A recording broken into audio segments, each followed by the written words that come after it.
Hello art friends, this is Rafaela and I'm back with another video about art supplies. Today I will be showing you this quick haul of the art supplies that I ordered online, and let me know in the comments if you're interested in any of these things and what you think about them. First up, I got this wood burning tool that I'm really excited about, and then I also got this Royal Talents sketchbook, which I already have and I'm using for my 52 weeks of sketchbooking art challenge. The Clairefontaine Aqua Pad is a great price for great quality. I have to tell you, this is a recommendation. And here are the inks. I also got a lino cutting mat and a teeny tiny brush, that I want to use with the inks. But I have never used such a tiny brush before, so we'll see how it goes. I got 4 different inks. They are from 3 different brands. 2 of them are Rowney acrylic inks. One is pink and one is black. Then I got the Indian ink from Sennelier and the Ausziehtusche from Rohrers. And we're starting out with the Rowney acrylic ink. So first up, this is really different for me from watercolor or other inks I've tried before, because it's acrylic ink. And so it sits really weirdly on the paper, in my opinion. But I honestly have to say I love the shade of it. It's the blackest of the inks that I've tried, and I think if I can get the hang of it, this will be great to work with.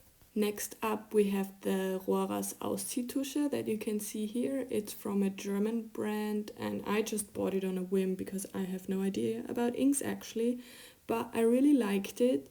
It could be blacker if you know what I mean, but it dries really matte and nice, and I've worked with it a lot so far.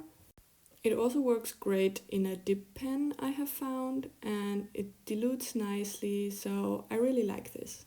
And now some unpacking ASMR coming up. Listen.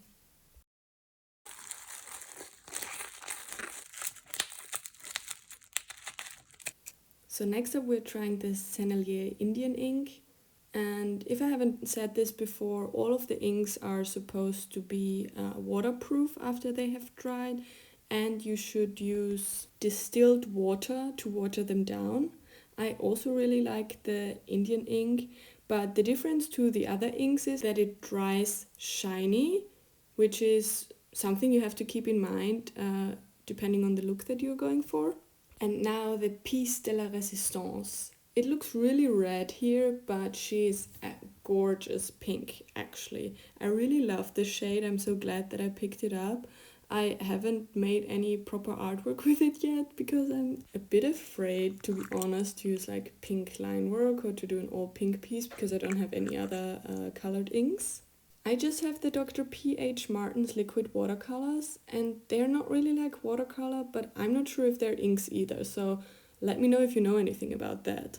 For this one, I have the same notes as for the other Rowney ink. It's really nice, the color is really nice, but it just works a little different than traditional ink. So here's a close-up of everything again. My favorite so far is the Rohrers Ausziehtusche, but let me know what you think of them, or if you've tried any of them before. I'd love to know what your opinion is. And now we're going to make a proper art piece with the Sennelier Indian ink for Inktober. I was actually doing my own Inktober prompts, so this was cottage and squash, so I decided to make a little pumpkin house. As you can see, I'm using the teeny tiny brush, but I'm going to change it out real soon because I got a dry brushing effect because I couldn't figure out how to load the brush properly, and that wasn't really what I was going for. Also, I just really don't know how to get the look that I'm wanting with ink yet because I haven't worked with it before. So this little A5 piece that I'm actually doing on the Clairefontaine paper is perfect to get the hang of it. I'm using all kinds of different techniques for this one. I'm using small brushes, big brushes, I'm doing washes and line work, but I'm only using a brush, so no dip pen yet because I didn't have one when I filmed this. And now I'll turn on some music for you so that you can enjoy the rest of the painting process.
First of all, thank you so much if you're still here and watching, and now for my resume. First of all, I really enjoyed working with the Sennelier Indian ink. I think it was a great time working with ink on a big piece for the first time. Let me know if you have worked with any of these inks before or what your recommendations would be for inks. I'm wishing you a happy Inktober, and if you're interested in more art, like and subscribe. Thank you, bye!